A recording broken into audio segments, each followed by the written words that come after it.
Hi hello guys, இது உங்கள் mister குல் cinemas. இன்னைக்கு இந்த வீடியோவில் நம்ம வந்து சூப்பரான ரீவாட்ச் வேல்யூ இருக்கக்கூடிய 3 தமிழ் படங்களை பற்றி பார்க்க போகிறோம். வீடியோக்குள்ளே போகிறதுக்கு முன்னாடி நீங்கள் நம்ம சேனல் சப்ஸ்கிரைப் பண்ணலாம், சப்ஸ்கிரைப் பண்ணி பெல் ஐக்கனை ப்ரெஸ் பண்ணிடுங்க. அது வாங்க வீடியோக்குள்ளே போகலாம். ஸோ இப்போலாம் ஒரு நல்ல படம் பார்க்கணும்னாலே நம்ம மைண்டுக்கு இந்தியன் மூவி, ஹாலிவுட் மூவியும் தாண்டி கொரியன், ஸ்பானிஷ், டேனிஷ் அப்படின்னு பல மொழிகள் வந்து நமக்கு மைண்டில் வர ஆரம்பிச்சிருச்சு. ஆனால் தமிழில் நிறையாவே அண்டர் ரேட்டடான நல்ல படங்கள் இருக்குது. ஸோ அந்த மூவிஸ் எல்லாம் பார்க்கறதுக்காக தான் இந்த ஒர்த் ஃபார் ரீவாட்ச் சீரிஸை நான் வந்து ஸ்டார்ட் பண்ணியிருக்கிறேன். ஸோ இன்றைக்கி இந்த ஒர்த் ஃபார் ரிவார்ட் சீரிஸோட எபிசோட் 1 அப்படிங்கிறக்காட்டிக்கு இந்த எபிசோடில் நம்ம பார்க்க போகிற ஜோனர் என்னென்னா ஹாரர். இது வரைக்கும் ரிலீஸ் ஆன தமிழ் மூவிஸில் வந்த சூப்பரான 3 டிஃப்ரெண்ட்டான ஹாரர் மூவிஸை பற்றி தான் பார்க்க போகிறோம். ஃபர்ஸ்ட் மூவி வந்து 2009 விக்ரம் குமார் டைரக்ஷனில் வெளிவந்த யாவரும் நலம். ஹாரர் மூவி பிடிக்கும்னா மிஸ் பண்ணக்கூடாத ஒரு படத்தில் இந்த யாவரும் நலம் இருக்கும். ஏன்னா இந்த படம் ரிலீஸ் ஆன டைமில் இந்த படம் வந்து பெருசாக வந்து போகலை. ஆனால் இந்த படத்தை நம்ம இப்போ பார்த்தாலுமே கூட நம்மளை பயங்கரமாக என்கேஜ் பண்ணும். இந்த படத்தோட ஒன்லைன் அப்படிங்கிறது, ஒரு ஃபேமிலி புதுசாக ஒரு அப்பார்ட்மெண்ட்டுக்கு வராங்க. அந்த அப்பார்ட்மெண்ட்டில் வந்ததுக்கப்புறம் சரியாக 1 மணிக்கு அவங்க டிவியில் ஒரு சீரியல் ஓடுது. அந்த சீரியல் தவிர வேறு எந்த சீரியலுமே வந்து அவங்க டிவியில் ஓட மாட்டேங்குது. ஸோ அந்த சீரியல்லையுமே இருக்கிற ஃபேமிலியும் இவங்களோட ஃபேமிலியும் கிட்டத்தட்ட நிறைய சிமிலாரிட்டிஸ் இருக்குது. அந்த சீரியலில் இருக்கிறவங்களுக்கு என்னென்ன நடக்குதோ அதெல்லாம் இவங்க ஃபேமிலிஸ்லையும் நடக்கிறத வந்து படத்தோட ஹீரோ வந்து கண்டுபிடிக்கிறாரு. ஆனால் இதுக்கப்புறம் அந்த சீரியலில் என்ன நடந்துச்சு அண்ட் அது மூலிமா அந்த ஃபேமிலி எப்படி அஃபெக்ட் ஆச்சு அப்படிங்கிற கதையை சொன்னது தான் யாவரும் நலம்.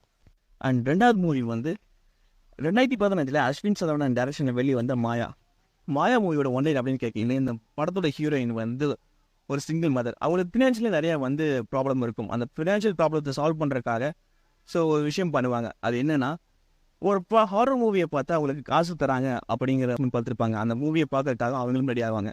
இதில் என்ன ஒரு ட்விஸ்ட்னா, அந்த ஹாரர் மூவியை பார்த்து யாருமே இது வரைக்கும் உயிரோட இருந்ததே. அவங்க அப்படியே அந்த ஹாரர் மூவியை பார்த்ததுக்கப்புறம் அவங்களுக்கு என்ன நடந்துச்சு, அவங்களை சுற்றி நடக்கிற அமானுஷத்துக்கு காரணம் என்ன அப்படிங்கிற கதையை சொன்னது தான் இந்த மாயா மூவி. பியூரான ஒரு ஹாரர் மூவி கண்டிப்பாக மிஸ் பண்ணாமல் பாருங்கள். அண்ட் 3வது நம்ம பார்க்க போகிற படம் 2014 சிவமூலம் டைரக்ட் பண்ணி ஒரு ஹாரர் ஃபேண்டசி மூவியாக வந்து ரிலீஸ் ஆன படம் தான் ஜீரோ. முன்னாடி நம்ம பார்த்த 2 படங்கள் கூட ஹாரர் த்ரில்லர், ஹாரர் மிஸ்ட்ரி அப்படிங்கிற ஜானரில் இருக்கும். ஆனால் ஒரு ஹாரர் ஃபேண்டசி அப்படிங்கிறது இந்த படத்தோட ஒரு ப்ளஸ் பாயிண்டாக தான் நான் பார்க்குறேன். இந்த ஜீரோ படத்தோட ஒன்லைன் எப்படி என்னன்னு கேட்டிங்கன்னா, பாலாஜி தன்னோட அப்பாவோட சம்மந்தம் இல்லாமல் கல்யாணம் பண்ணிக்கிறார் பிரியாங்கிற ஒரு பொண்ணு. அப்படி கல்யாணம் பண்ணி அவங்க ஹாப்பியாக வாழ்ந்துட்டு இருக்கிற அந்த ஒரு டைமில் பிரியாவை சுற்றி நிறைய அமானுஷமான விஷயங்கள் தான் நடக்க ஆரம்பிக்குது. ஆனால் அவங்க ஸ்ட்ரேஞ்சாகவும் பிஹேவ் பண்ண ஆரம்பிக்கிறாங்க. இதெல்லாம் ஏன் நடக்குது, எதுக்காக பிரியாவை சுற்றி இந்த விஷயம்லாம் நடக்குது, பிரியாவோட பாஸ்ட் என்ன அப்படிங்கிற ஒரு கதையை சொன்னது தான் இந்த ஜீரோ மூவி. அதுவும் ஹாரர் மூவிஸ்னாவே வந்து அதிகமாக ஜம்ஸ்கேர்ஸை பேஸ் பண்ணி தான். ஸோ ஜம்ஸ்கேர்ஸ் தான் வந்து இந்த ஹாரர் அப்படிங்கிற தன்மையை வந்து கொடுக்கும் அப்படின்னு நினச்சிட்டு இருப்பாங்க.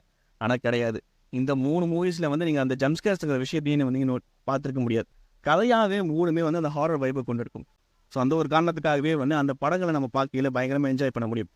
ஸோ நீங்கள் இந்த 3 மூவிஸில் எந்த மூவிஸை பார்த்துருக்கீங்க, எந்த மூவி வந்து ரீவாட்சுக்கு ஒர்த்தான மூவி அப்படிங்கிறதும் கமெண்ட் பாக்ஸில் தெரிவிச்சிருங்க. இந்த வீடியோ பிடிச்சிருந்தா லைக் பண்ணி ஷேர் பண்ணுங்கள். அண்ட் மறக்காம நம்ம சேனல் சப்ஸ்கிரைப் பண்ணுங்கள். தேங்க்யூ கைஸ் ஃபார் வாட்சிங் திஸ் வீடியோ.